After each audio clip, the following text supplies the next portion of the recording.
নতুন বছরের দ্বিতীয় দিন শুরু হয়েছে হসপিটাল থেকে। গতকাল রিনিকে ইএনটি স্পেশালিস্টকে দেখানোর পর ভেবেছিলাম আজ একটু সুস্থ হয়ে উঠবে, কিন্তু সকালে ঘুম থেকে উঠেই দেখলাম ইনফেকশনটা উল্টো আরও বেড়ে গেছে।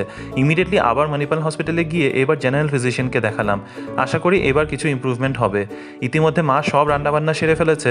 গতকাল নতুন বছরের প্রথম দিন সোমবার পড়েছিল, তাই নিরামিষ খাওয়া দাওয়া হয়েছে। নিউ ইয়ারে ভালো মন্দ খাওয়া দাওয়া না হলে নিউ ইয়ারই তো আর হলো না, তাই আজ মাছ মাংস দুটোই হয়েছে।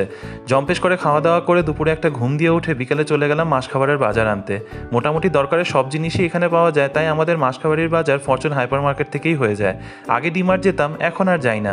বাজার করে বাড়ি ঢুকতেই মনে পড়লো মা পান খেতে চেয়েছিল। আবার বেরিয়ে পড়লাম পান আনতে।